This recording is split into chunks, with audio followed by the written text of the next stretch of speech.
Sí. Porque hay cosas que no se parecen. O sea, hay cosas que le faltan.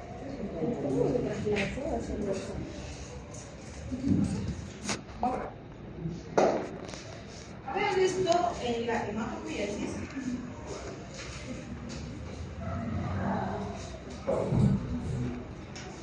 que el objetivo es mantener un número estable de células blancas, rojas, etc.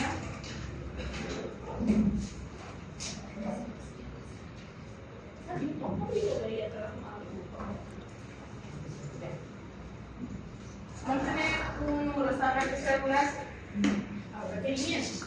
La eritropoiesis es exactamente lo mismo. El objetivo es mantener un número estable de células que permitan la oxigenación, porque la función de los eritrocitos es el transporte de oxígeno. Entonces, por eso se lleva a cabo la eritropoiesis. ¿Cuál es el inductor? La disminución de oxigenación o hipoxia. Entonces, la hipoxia va a hacer que comience a madurar y a diferenciarse de forma rápida e inmediata para compensar ese déficit. Vamos a tener también que las interleuquinas van a formar parte de este proceso de inducción para la maduración y para la diferenciación. También tenemos a los andrógenos. Los andrógenos también son estimulantes de la oxigenación. ¿Dónde van a ver eso? Los pacientes que se ponen andrógenos esteroides en los músculos para generar mayor cantidad de músculo. Eso genera mayor concentración de mayor producción de eritropoiesis. La tiroxina, esta glándula que nosotros tenemos acá, es la glándula que maneja todo el sistema hormonal. Si no hay producción de tiroxina, no hay producción de eritropoiesis. No les voy a decir que depende, pero es un círculo. Anemia, hipotiroidismo. Hipotiroidismo, anemia. Entonces es un círculo. Es por eso que cuando nosotros tenemos un paciente con anemia, además de solamente el hemograma, tenemos que pedir el perfil de tiroides. Chumpalona. Nos hemos fallado los dos. Exacto.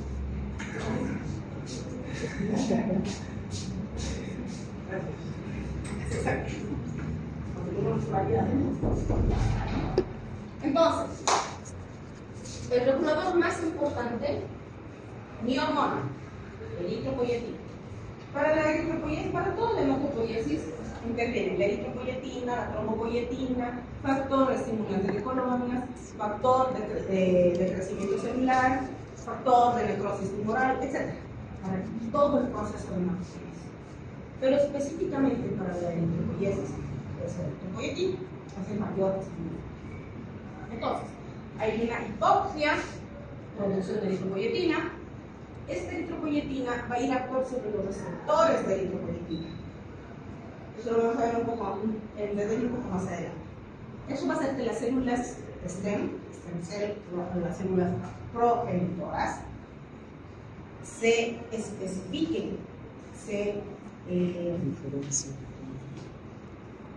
¿cómo les diría? Se estimulen para que comience el proceso de eritropoiesis. Estos receptores de superficie, CDs, vamos a ver más adelante qué es eso. También las unidades formadoras de colonias van a ser estimuladas por la eritropoyetina, principalmente por los receptores de la transferrina, que son los que van a permitir el ingreso de hierro dentro de la célula y la anticoforina. Además de que las células precursoras eritroblásticas son las que van a terminar en reticulocitos, en diferenciación y maduración al eritrocito que va a pasar a sangre periférica. Los que pasan práctica conmigo. Todos se agarran de este dibujito. Y este dibujito es muy confuso. ¿Por qué? Ustedes analizan ese dibujito, ¿cierto? La célula madre, a través de la unidad formadora de brotes eritroides, unidad formadora de colonias eritroides, va a dar al proeritroblasto. Y esta imagen dice, este proeritroblasto se va a dividir en dos. No se divide. Esto no es división. Esta célula se va a diferenciar en otra.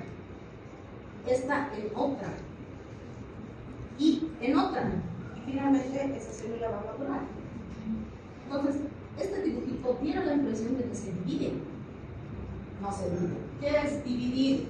Formar dos hijas idénticas. No forman hijas idénticas.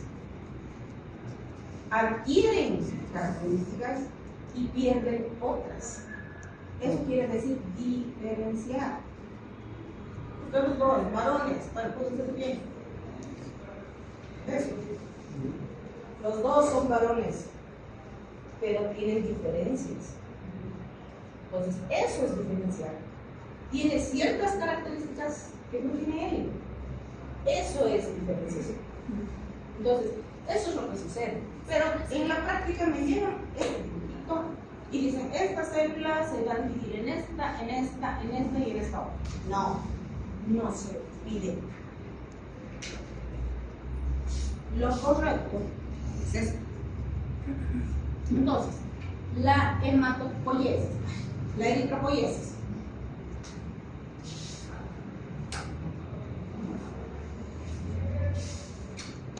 Parte de una célula que se llama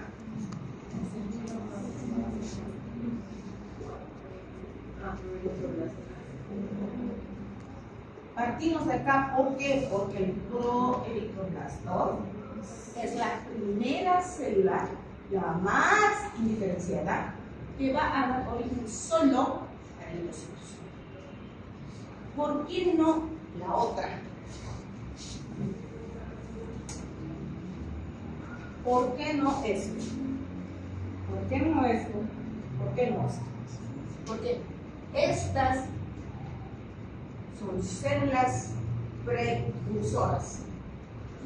Las células precursoras en algún momento pueden convertirse en otras líneas celulares, pueden originar blancos, pueden originar plaquetas. ¿Por qué tienen esa capacidad? El proeritroblasto pierde esa capacidad. Por eso se llama diferenciación. Ya no se va a convertir en otra línea, solamente en eritrocitos. Por eso se llama diferenciación. Entonces,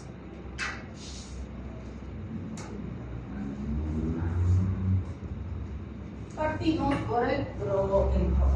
El proeritroblasto es la primera célula indiferenciada, más indiferenciada, que va a dar lugar a un eritrocito.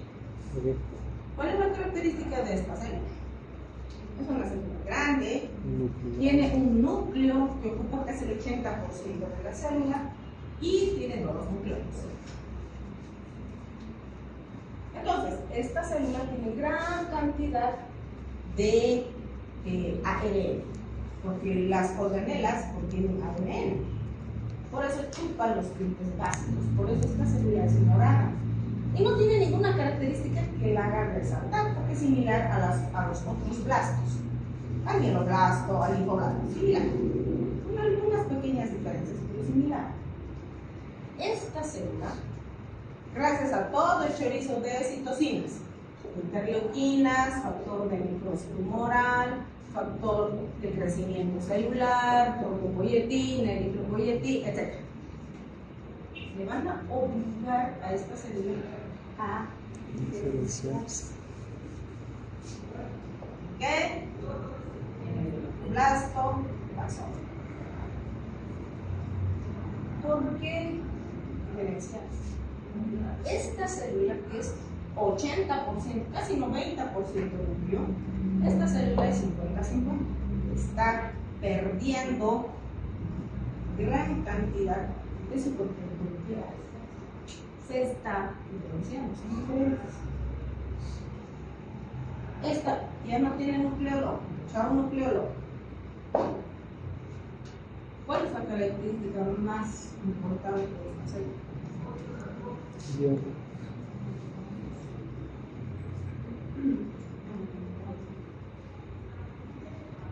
Estas tienen una doble capa lipídica y capa lipídica. Esta capa tiene proteínas de transmembrana que atraviesan la membrana, que gracias a la eritropoyetina, estas proteínas que se encuentran en la membrana interna, es decir, en la capa interna de la membrana, no en la membrana interna, se exteriorizan. Sale.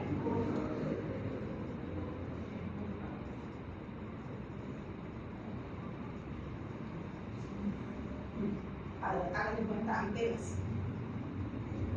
¿Para qué? Para que se unan ciertas sustancias a esta. Una de esas proteínas es para la transferrina. ¿Qué es la transferrina? Hierro. Hierro. Exacto. Transporta hierro.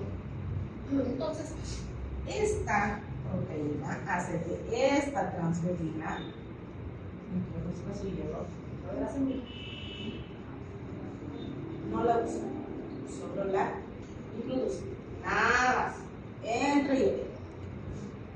Si esta proteína no se expresa en esta célula,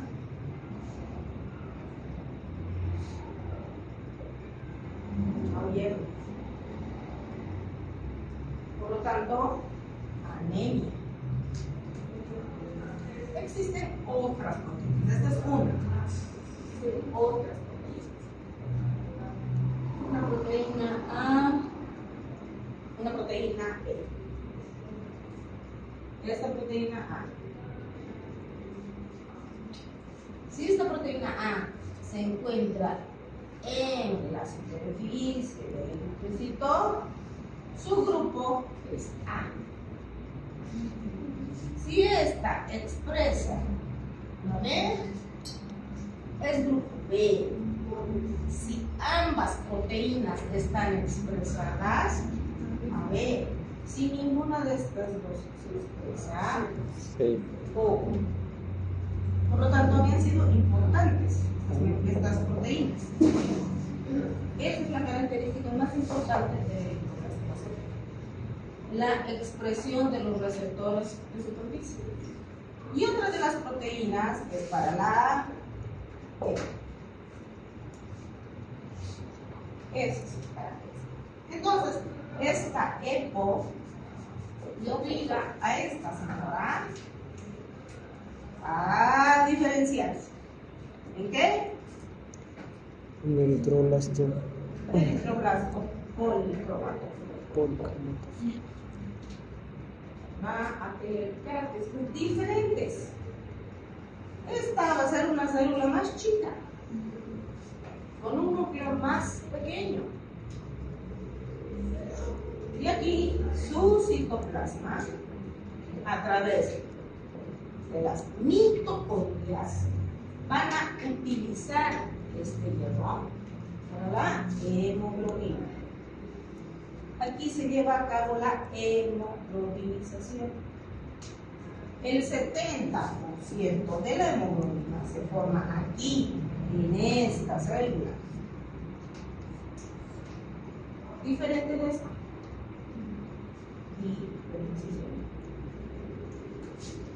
Esta, a través de esta misma EPO, va a diferenciarse en el cloroplasto Ortocromático. ortocromático. Por esta situación ya su citoplasma es un poquito más rosado, dos colores.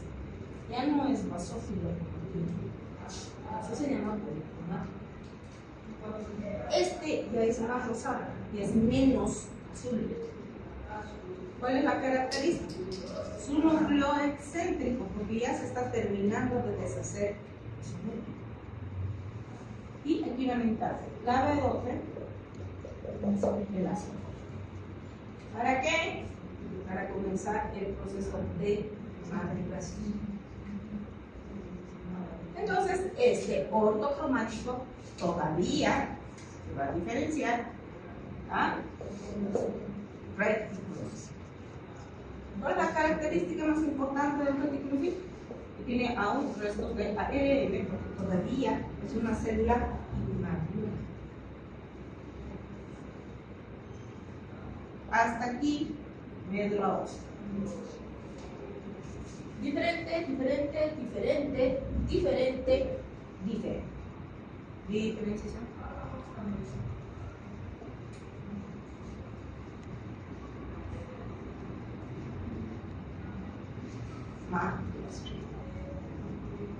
Una pequeña fracción de reticulocitos pasa de médula ósea a sangre periférica.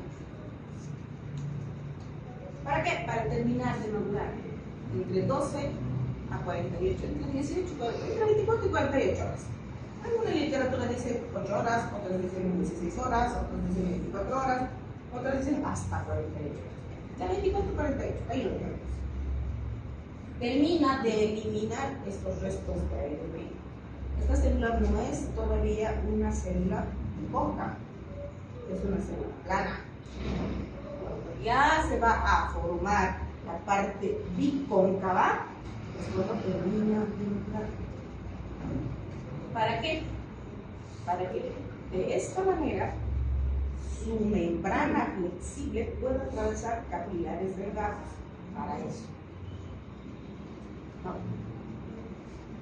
¿Hasta aquí? ¿Claro como el agua? Sí. Este pequeño porcentaje de reticulocitos que pasan de médula a sangre periférica, que es del 2 al 5%, depende del reactivo, depende de la exactitud de los reactivos, de muchas cosas. Algunos dicen 2 a 3%, 2 a 4%, la literatura dice hasta 5%.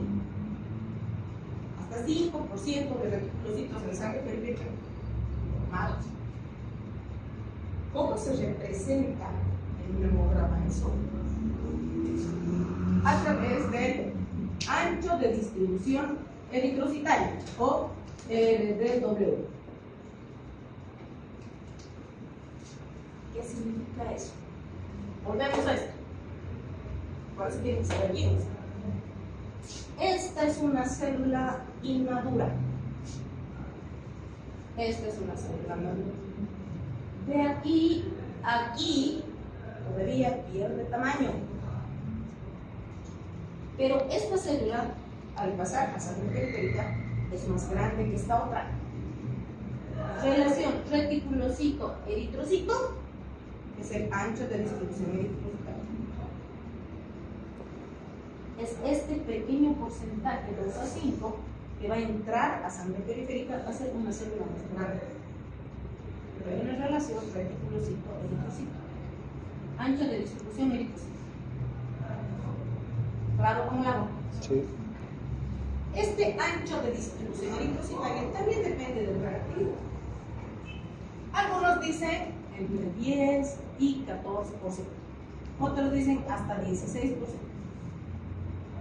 Más allá del 16% no es normal. Entonces, si este ancho de distribución eritrocitaria supera el 16%, es decir, está alto, quiere decir que hay muchas más células que son inmaduras en sangre periférica. Eso quiere decir. Por lo tanto, ¿qué me muestran los reticulocitos? Función medular. Quiere decir que mi médula está botando células inmaduras, queriendo compensar la ausencia en sangre periférica. ¿Cuándo? Cuando hay una pérdida acelerada de estas células maduras, porque se están destruyendo o porque se están yendo por algún lado en hemorragias. ¿qué me muestra en la distribución? Si mi ancho de distribución eritrocitaria está alto, quiere decir que mucho de esto está pasando aquí para compensar la pérdida de esto. Cuando mi ancho de distribución eritrocitaria está alto, mi hemograma lo reporta. Cuando mi ancho de distribución eritrocitaria es normal y es a 14%, lo obvia, no dice nada del hemograma, porque está normal. ¿Dónde van a ver ustedes eso? En la hojita del Ulter. Hay que estar entre 10 y 16%. Entonces, mis laboratoristas ni lo dicen. Pero cuando mi ancho de distribución eritrocitaria está alto, mi laboratorista dice, este paciente tiene anisocitosis. Y eso está figurando en el. Entonces, cuando ustedes ven anisocitosis, tienen que deducir que su paciente tiene reticulocitosis. ¿Dónde? En sangre periférica. Entonces no voy a decir una memoria, voy a decir un razonamiento. Eso no se los va a decir al hemograma, lo tienen que deducir el hemograma. Por eso tienen que prestar atención a lo que tienen en ese papel. Anisocitosis igual. Reticulocitosis. O un ancho de distribución eritrocitaria alto. ¿Qué significa? Discrepancia de tamaños. Pequeñitos, medianos y grandes. Eso significa anisocitosis. ¿Queda claro? Como el agua. Sí. Ay, cuando estoy en el laboratorio que no me hagan de no.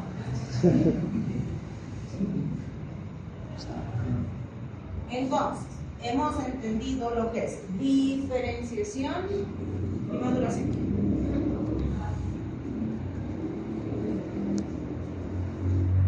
Que me vuelvan a decir las células, entonces.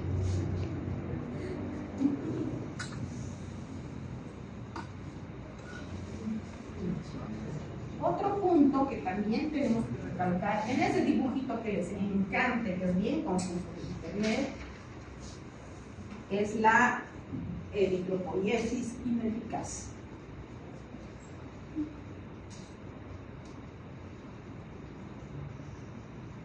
No me estoy inventando la hematología, Ok. así que esto diera la apariencia de que le da células idénticas.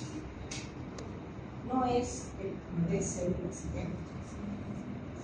Esta célula tiene capacidad de autorrenovarse. Eso significa dividirse.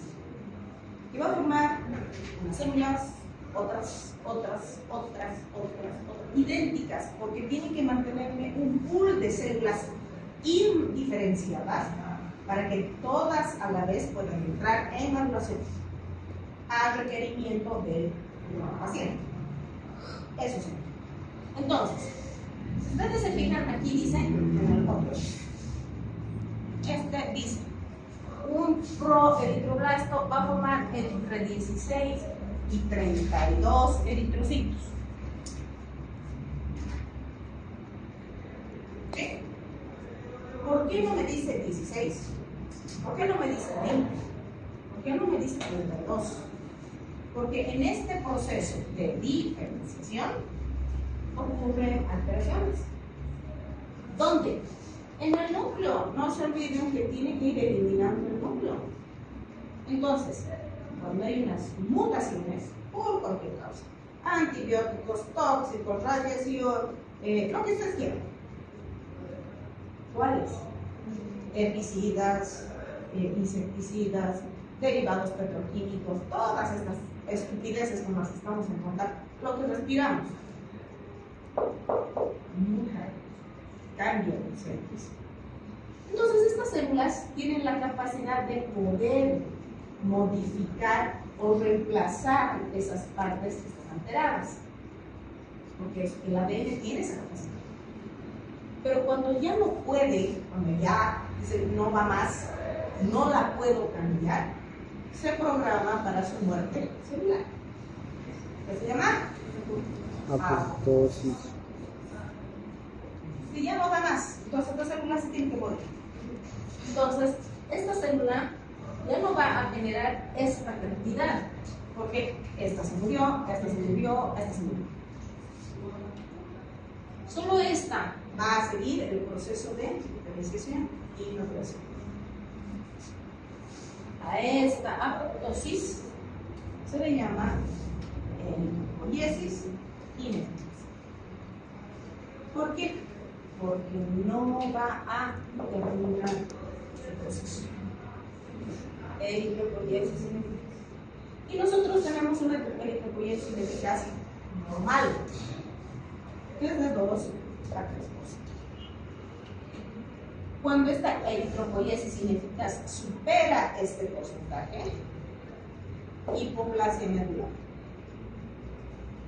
Ya vamos a entrar de a poquito incursionando en lo que son las clases. Una hipoplasia medular. Ya no es eritropoiesis ineficaz. Entonces, para mí es importante tener en cuenta estos datos, porque esto me va a dar mi hemograma. ¿Queda claro? Como el agua. Sí. Entonces tenemos aquí el proceso de diferenciación y maduración. Por eso les digo, hagan ustedes su diagrama, su qué sé yo. Esto que se pone aquí, no hay ningún libro. Eso lo hice yo. Entonces, la primera etapa, que es diferenciación, más o menos tiene 7 días de duración. Y la parte de la maduración son más o menos 5 días. Término medio. Depende de la patología del paciente. Entonces empezamos con unidad formadora de colonias. Es una precursora. Esa sí se puede convertir en lo que sea. A requerido, a necesidad. Pero ya mi proeritroblasto no. Ya mi proeritroblasto solo va a generar eritrocitos. Entonces, mi eritroblasto va a diferenciarse a eritroblasto masólico, con las características que les he dado, receptores, este se va a diferenciar en eritroblasto policromatónico, la hemopolinización. Hasta ahí es diferenciación. Ahí está marcada la diferenciación.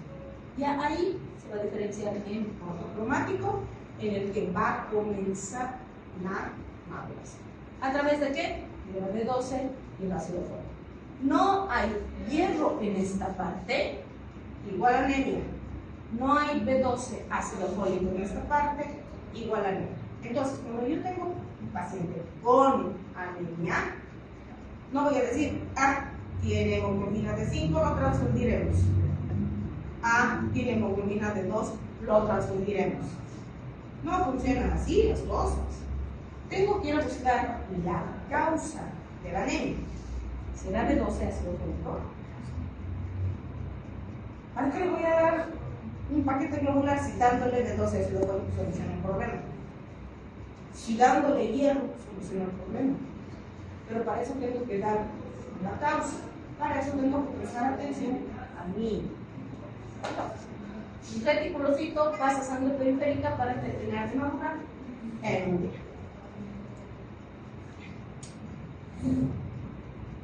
Y de nuevo, ¿dónde van a? Esta parte quiero que la obren. Todas las literaturas tienen esto, que dice normoblasto. Olvídense del normoblasto. Se borra de sus mentes. ¿Por qué? Porque me van a confundir con un normocito. Entonces, borren ese nombre de su cabeza. Y les voy a decir por qué.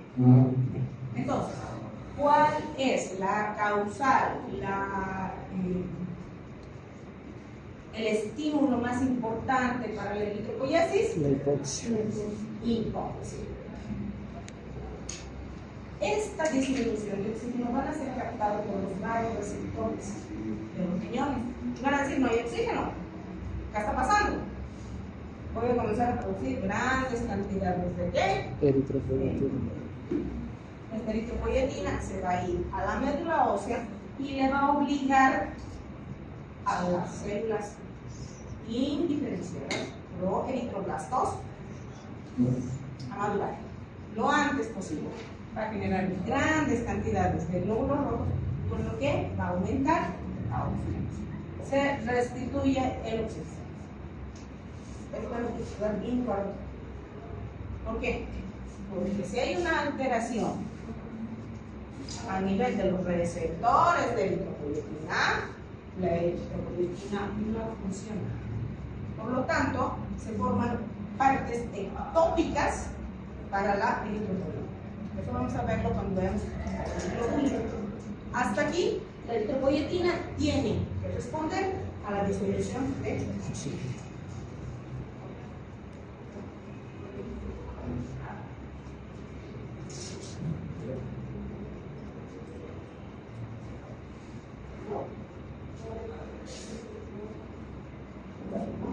Para que veamos que, como les decía al principio, el objetivo de la eritropoyesis es mantener un nivel de células que es importante para la oxigenación.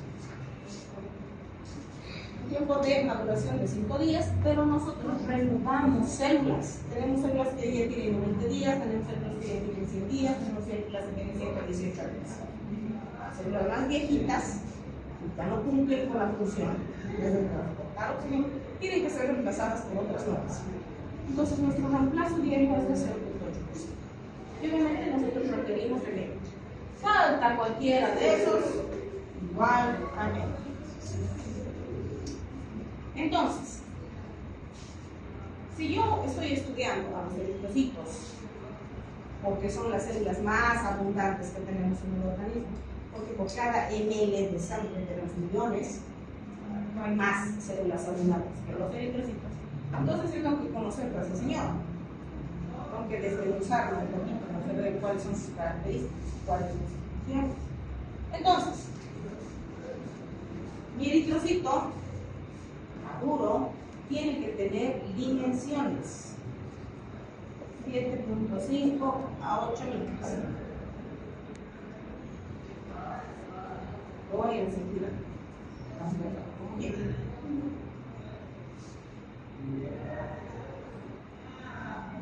Y estas dimensiones vistos de costado, esta es la más ancha, es 2 a 2 micras.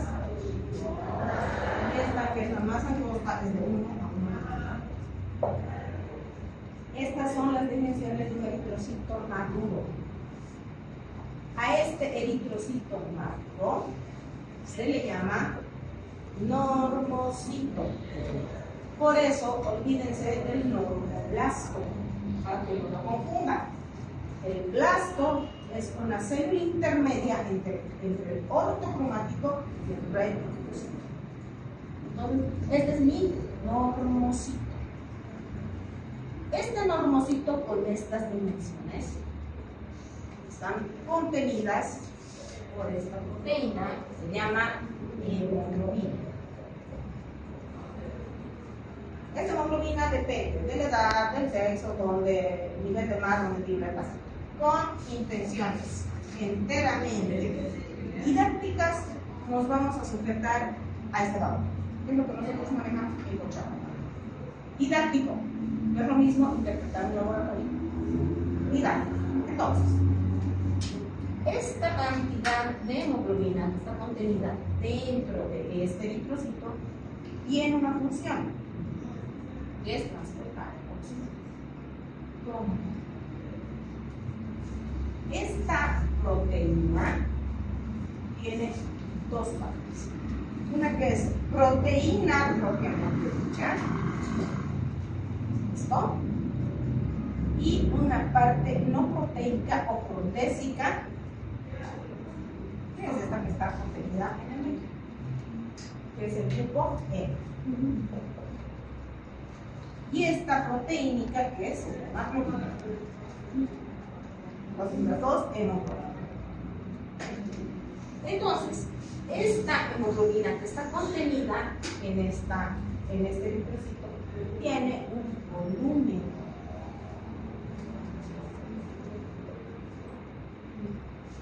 Cantidad líquida, que es de 80 Fentolitos. 100 fentolitos. Sí. Y como yo sé que mi hemoglobina contiene a esto, que se llama ¿qué? Hierro, tiene una cantidad para esa hemoglobina específica de hierro, que es de 26 a 32 microgramos. Estos dos datos me lo dan mi hemograma a través del volumen corpuscular medio, es este, y la hemoglobina corpuscular media, es esto. Entonces, mi normocito tiene un volumen de hemoglobina que es de 80 a 100 fentolitos y una concentración de la hemoglobina, que es la cantidad de hierro contenida, está en la hemoglobina corpuscular media, que es de 26 a 32 microgramos. ¿Esto para qué?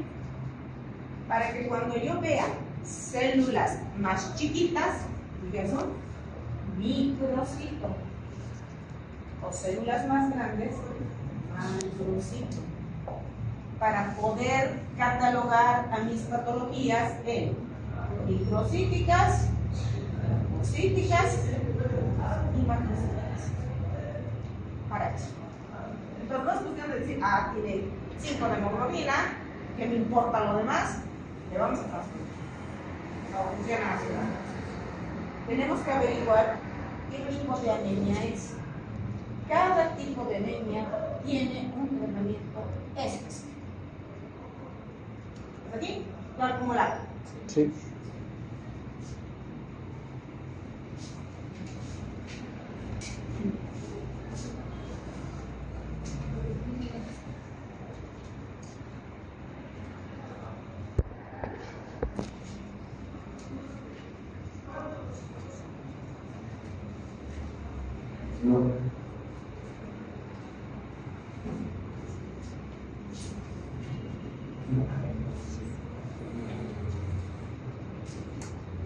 Lo que hemos visto hasta ahora es morfología, estructura de mi célula eritrocitaria.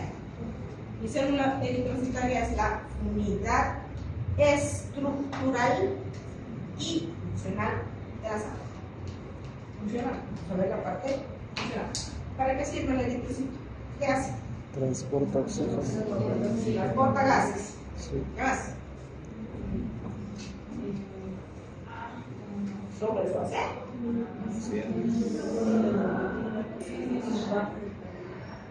Sistema buffer, sistema de amortiguación, sistema tampón.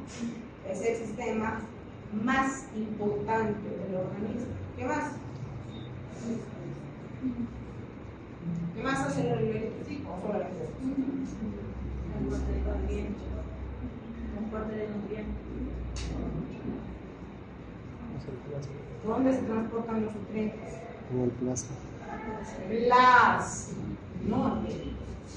¿Qué más hace el eritrocito? ¿Qué hace dicho estrato? ¿Qué? Oxigenación. Transporte de gases. ¿Qué más? Sistema tampón. ¿Qué más? ¿Nada más? Es el sistema de termorregulación más importante del organismo. Y es la única célula que le va a conferir a la sangre el grupo del factor.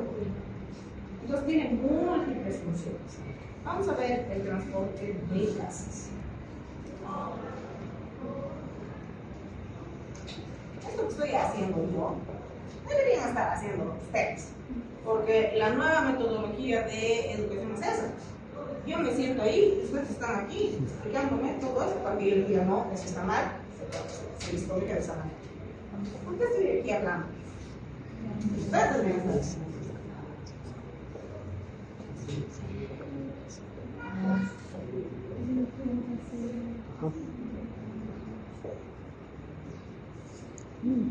Tejido. Entonces,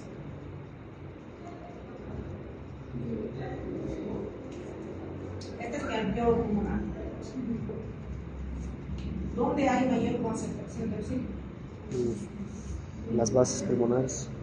En el aire. Esto que ustedes están respirando tiene una presión de oxígeno grandísima. Entonces, llevo esa presión de oxígeno a mi alveolo. Aquí sube la presión de oxígeno. Como hay una presión más elevada en el alveolo, va a pasar a mi eritrocito por diferencia de presión. Este pequeño espacio que se llama intersticio le va a permitir a este eritrocito recoger solo lo que necesita, solo lo que puede transportar por molécula de hemoglobina. Entonces, con su oxígeno, mi eritrocito se va a ir hasta el tejido más periférico. Y aquí mi tejido, esta es mi célula, mi fibroblasto, lo que ustedes quieran, mi tejido, mi oxígeno tiene una presión más elevada en el eritrocito y aquí no tengo presión de oxígeno. Por lo tanto, por diferencia de presión, va a depositar aquí. Pero no es, yo te dejo y me voy, es una por otra. Producto del metabolismo de esta célula, que es el CO2. Sí. Mayor presión de CO2 en la célula entra al eritrocito. Claro. Sí. Transporte de gases. Pero no queda aquí, porque este eritrocito no se va con su CO2. Este CO2 destruye la membrana eritrocitaria, la revienta. Por eso tiene que transformarse en otras sustancias químicas que sean menos nocivas. Entonces, tengo a mi eritrocito con el ingreso de CO2 y este dice no me puedo quedar con esto, tengo que convertirlo en otra cosa. El ácido sobre la anhidrasa de carbono es una enzima que me va a hacer que este CO2 se una al agua y producto de esto Ácido carbónico. me va a hacer que el ácido carbónico Eso es bicarbonato. Sí, este ácido carbónico también es tóxico. sí. Entonces tiene que seguir disociándose estos químicos. A través de esta misma anhidrasa carbónica se va a disociar en hidrogeniones Y bicarbonato. Exacto. y bicarbonato. Está bien. Bicarbonato. Ni los hidrogeniones ni el bicarbonato me van a destruir a mi. Entonces, esta reacción química llevada a cabo aquí va a seguir su curso, va a llegar acá y no lo va a eliminar así, porque no se elimina el bicarbonato y no se elimina el hidrógeno. Nuevamente, a través de la anhidrasa carbónica, va a formarse el ácido carbónico y se va a disociar en CO2 Y agua. el CO2 es eliminado y el agua va a ir al plasma. Pero, si hay una alteración en el pH del plasma, ¿cuánto es el pH del plasma? 7.35. No, sí. Si hay una acidez, quiere decir que mi pH baja, mi eritrocito va a liberar bicarbonato. ¿A dónde? Al plasma. Con lo que el pH se va a equilibrar. Si por el contrario mi pH sube, va a haber una alcalosis. Por lo tanto, mi eritrocito va a eliminar hidrogeniones, porque mi pH va a neutralizar. Esto generalmente se hace de forma paralela. No es que primero hace el transporte de gases y después se hacen los dos al unísono. Porque siempre hay una alteración del pH. Por ejemplo, los pacientes diabéticos siempre van a estar con una descompensación del azúcar para tener una alcalosis. Va a ir a una alcalosis y va a entrar después como rebote en una acidosis metabólica. Entonces, este pobre desgraciado no sabe para cuál lado va a partir primero. ¿Por qué? Porque nuestra hormona que se llama insulina no puede compensar esos niveles. Por eso, esto trata de compensar el pH del plasma. ¿Raro? Sí. ¿El agua? Sí.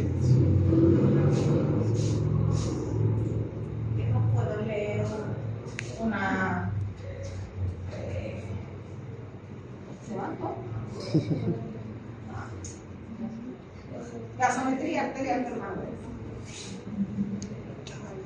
Esto es para que ustedes aprendan a leer una gasometría arterial, porque junto con su hemograma es lo que tiene que pedir al paciente. Gasometría arterial. ¿Qué les muestra la gasometría? Presión parcial de oxígeno, Presión parcial de CO2, bicarbonato, hidrogeniones, sodio, cloro, potasio, todo eso les pH, todo eso les muestra la gasometría arterial. Entonces, ya saben. Entonces ahí está. Y transporte de oxígeno y salida de oxígeno.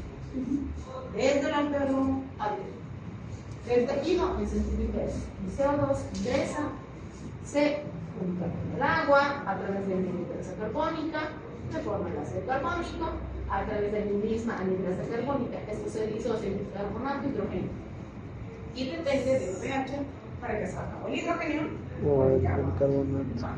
No hay alteración del pH, vuelve, llega hasta el alveolo pulmonar, se vuelve a juntar otra vez el bicarbonato con el hidrógeno, ácido carbónico, se disocia en CO2.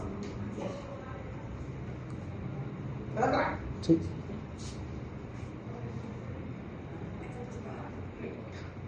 Vamos a hablar del metabolismo de la hemoglobina. ¿Cómo se forma mi hemoglobina? ¿Dónde se forma mi hemoglobina?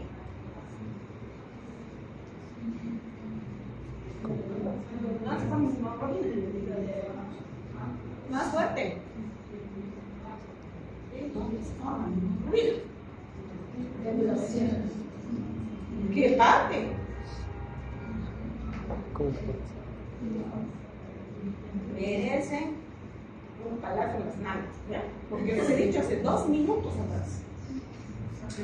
¿Dónde se forma la hemoglobina? Ah, en las, ¿cómo se llaman? Las mitocondrias de las células, del eritroblasto protocromatrófilo. Eritroblasto. Protocromatrófilo. Más o menos, no me acuerdo el nombre. Se Protocromatrófilo. forma en la mitocondria del eritroblasto policromático. Policromato. Entonces La forma la palabrita. mitocondria Sí. del eritroblasto. ¿Dónde? En la ósea.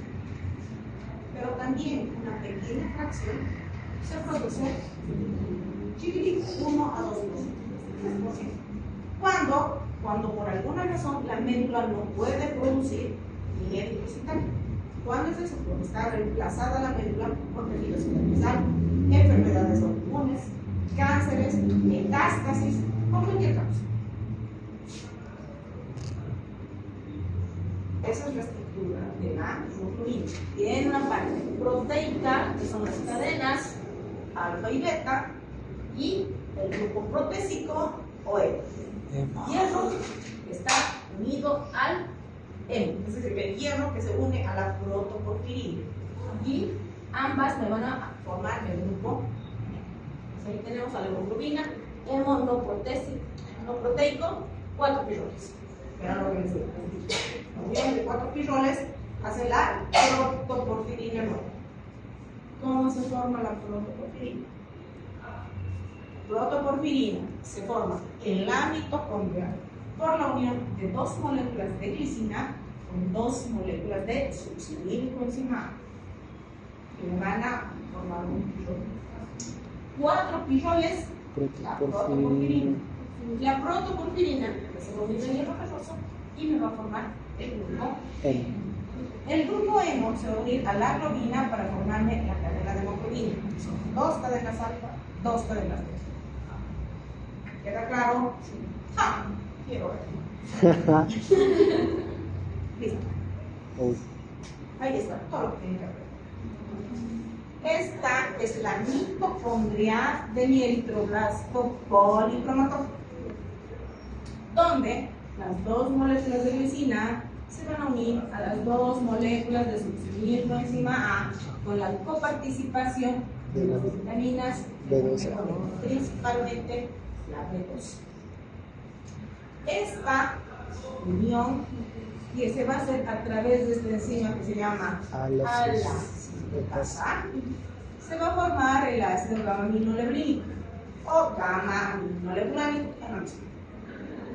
Este ácido va a salir de la mitocondria al citoplasma a través de la ala deshidrogenasa, se va a convertir en porfobilinógeno.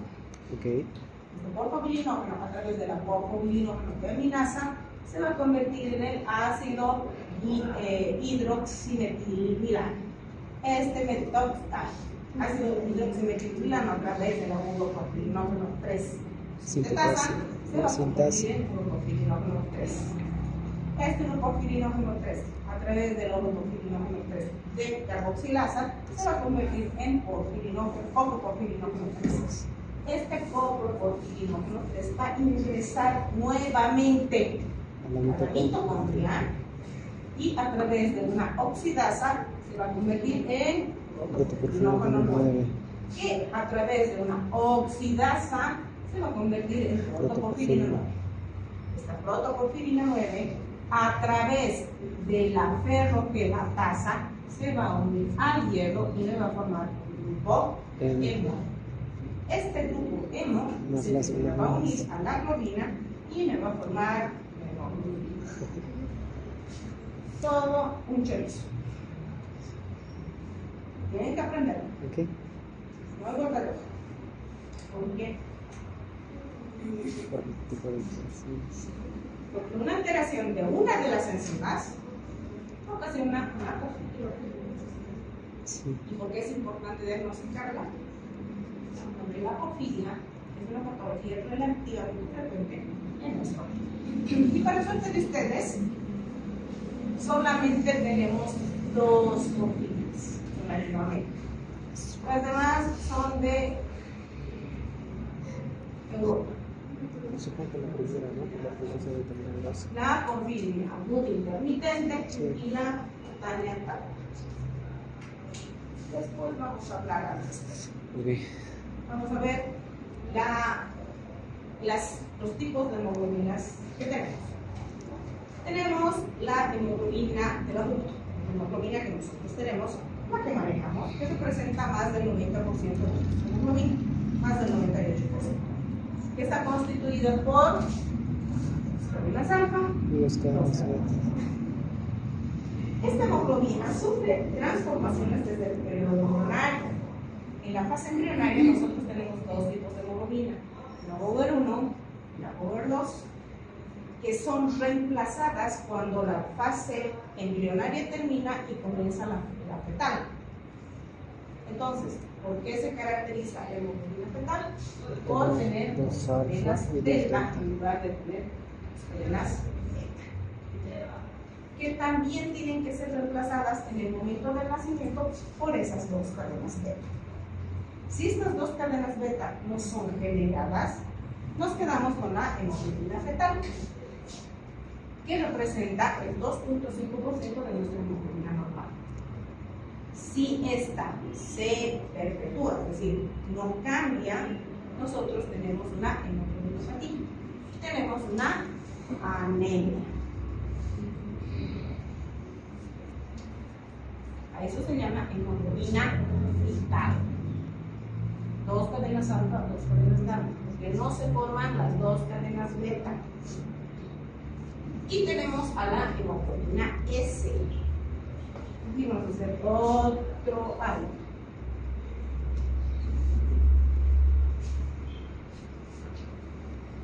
Preparemos. Volvemos a lo básico. Dice, por eso es importante. Y lamentablemente ustedes no quieren entender cuando entran o toman la decisión de entrar a la carrera de medicina, que las materias básicas, por eso se llaman básicas, son el bien para entender las patologías. Esta membrana tiene una doble capa de célula, una bicapa lipídica, que tiene proteínas transmembranas. Sí. Hasta aquí, todo claro. Sí. La parte interna de la membrana tiene proteínas. Estas proteínas, cada una de estas proteínas, forma parte, ya sea estructural o funcional de la célula. Okay. En el caso de nuestra hemoglobina, Sí. esta parte interna de la membrana está constituida por proteínas estructurales. Esta parte. Estructurales. ¿Qué significa? Que le van a dar a esta membrana esa forma y esa flexibilidad.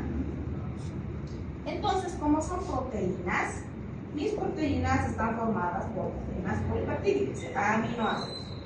Sí. Dentro de estas proteínas estructurales de la hemoglobina, una de las cadenas contiene glutamina, ácido glutámico. Cuando este aminoácido es reemplazado por otro, valina, esta cadena polipeptídica ya no tiene la misma función, es otra proteína. Ustedes saben que nosotros solo tenemos 22 aminoácidos, no más. No existen más. Y la secuenciación de estos aminoácidos forman una proteína específica. Entonces, la glutamina forma parte de la proteína estructural de la membrana eritrocitaria y le va a permitir flexibilidad. Cuando es reemplazada por otro aminoácido, esta proteína no cumple su función. Por lo tanto, mi membrana eritrocitaria no es funcional. Entonces, cuando pasa por los capilares más delgados, Se rompe. tiene que convertirse en un chorizo y volver a su forma original. Pero cuando la proteína no es la misma y esta flexibilidad está alterada, esto revienta. Entonces, mi eritrocito que tiene que pasar por ese capilar tan delgadito y convertirse en chorizo, y sale y sigue convertido en un chorizo. A mí se forma. Adquiere la forma de una hoz. Sí. A eso se llama hemoglobinopatía S, también denominada drepanocitosis. ¿Y qué es la drepanocitosis? La anemia Se forma. Entonces, anemia drepanocítica igual alteración estructural de la hemoglobina. La membrana eritrocitaria. Por lo tanto, mi hemoglobina reviene. O se pega en la bifurcación de los vasos en forma trombos. Esa es la característica de la anemia. Entonces, eso es lo hemoglobina. Es una hemoglobinopatía donde la característica clínica más importante es la anemia. ¿Y cómo la voy a diagnosticar? Protis de sangre, etc. También tenemos a las afinidades, como es el caso de la oxihemoglobina. Ustedes saben que la hemoglobina tiene que transportar el oxígeno pegado al hierro. El hierro tiene que liberar el oxígeno para recoger CO2. Pero tiene que tener esa capacidad de transportar, no de quedarse con el oxígeno. Entonces, cuando hay una alteración, ese oxígeno se queda pegado a la hemoglobina. Y eso se llama oxigenoglobina. ¿Cuándo vamos a ver esto? En pacientes que tengan alteraciones de la estructura de la hemoglobina. Porque normalmente nuestra oximoglobina es la que transporta el oxígeno. Tanto oxígeno, eso se llama oximoglobina y libera el oxígeno. Trae el CO2, esa es desoximoglobina y libera el CO2. Esa es la normalidad. Pero cuando hay una alteración en la estructura de la hemoglobina, por cualquier causa, genética o adquirida, esta afinidad es mucho más importante y agarras oxígeno, se va con su oxígeno, llega al tejido y dice chao y se va con su oxígeno. No lo libera, se llega con esto van a ver mucho en pacientes que son tratados con oxigenoterapia. Uno diría que el oxígeno es la gloria para que el paciente viva. Mentira, muchas veces el oxígeno es cierto. Solamente cuando el paciente requiere de oxígeno hay que poner oxígeno. No es que va a vivir con el oxígeno externo al paciente, no es así. El sistema nervioso central se intoxica y puede producir edema cerebral. La hemoglobina. Habíamos visto que la hemoglobina, el hierro que transporta la hemoglobina es el hierro ferroso o hierro reducido. Pero cuando está oxidado es incapaz de agarrar oxígeno. Entonces, con su hierro férrico camina por todo lado y le intoxica todo. No puede captar oxígeno. Igual anemia. La carbaminohemoglobina. La afinidad exagerada por el CO2. ¿Cuándo vamos a ver un poco esto? Cuando aquellas personas que en extrema pobreza viven en el cuarto, comen, cocinan, mientras trabajan, todo en nuestro cuarto. Dejan su comida, su cocina, haciendo su comida, y se duermen. Y ese producto de la comida quemada o de la olla quemada hace dos, se intoxica y se muere. O la carboximoglobina, donde es más aquí por el centro.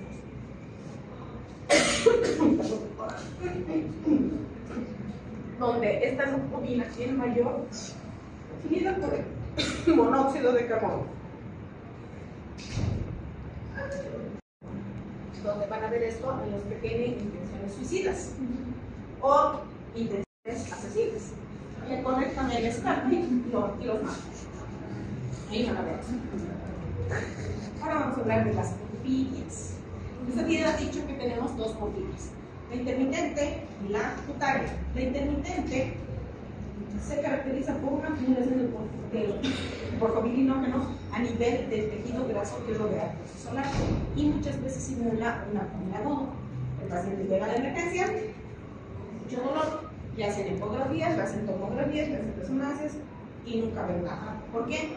Porque no es una alteración estructural, es una alteración química. Entonces, para eso yo necesito el laboratorio, mi hemograma y mis bilirrubinas. Después vamos a ver por qué. Y la porfiria cutánea tarda, que la acumulación se lleva a cabo en el tejido cerebral subcutáneo. Estos pacientes, cuando nosotros queremos broncearnos, ponemos reguando y los tiramos al sol. Nos ponemos primero rojitos, como camarones, y después nuestra piel adquiere el color que estamos buscando. Y los pacientes que tienen esta porfiria no se sienten sol. 5 minutos de exposición al sol quizás en quemaduras de tercer grado. Y estos pacientes tienen tendencias de cáncer. Entonces, ¿qué pasa con la porfiria? La porfiria no solo afecta la piel, no solo afecta el tejido cerebral, afecta todos los órganos, principalmente los huesos de la cara o los huesos de las manos, de las extremidades. Y es esto lo que pasa. ¿Cuándo hay que diagnosticar una porfiria? En la primera infancia, ahí hay que diagnosticarla. Entonces, ustedes se fijan que el paciente, sus manos y su rostro ha cambiado de fisonomía. Y esta es la porfiria cutánea tarda. Entonces, una quemadura que parece de tercer grado. horas. Y esa es una exposición mínima. ¿Conocen la historia de Drácula? Sí. Sí. Drácula está basado en un paciente porfírico. Si ustedes se fijan, la cabeza tiene una estructura diferente. Cómo se han retraído los huesos, porque una atrofia de los huesos, una atrofia muscular, una atrofia cutánea. Tiene esta forma porque este paciente es hipersensible. Los dientes se afilan. Entonces, ¿dónde hay que diagnosticar aquí? Estos pacientes tienen anemias severas, tienen avidez por el miedo, porque no tienen miedo. Por eso no vienen chupando sangre. No es que chupen sangre, sino que les gusta todo lo que tenga alto contenido de hierro. Eso es lo que pasa. Estos pacientes tienen sensibilidad, viven en la oscuridad. El ajo tiene compuestos químicos que empeoran su sintomatología. Por eso que Drácula es nocturno, volador, no sé de dónde está volador, que es igual que las pobres, a los pobres murciélagos nos han convertido en Dráculas. Tienen todas las características de su semiología y su fisiología cambian. Entonces, dense cuenta de que la hemoglobina es una herramienta diagnóstica de un poder incalculable. Me va a hacer diagnóstico de todas las hemoglobinopatías y hacer diagnóstico de fibrosis. Preguntas. Aquí terminamos. Sí. ¿Por qué no me pasa por otra universidad lo mismo? Nunca terminan.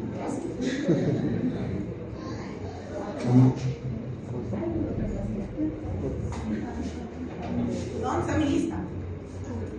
Vamos a quedar aquí. Vamos a ver el catabolismo de la hemoglobina. Lean la fisiología. Tenemos que reemplazar la clase del 7 de agosto. Sí, esa es una linda pregunta, no sé. Reemplazar clase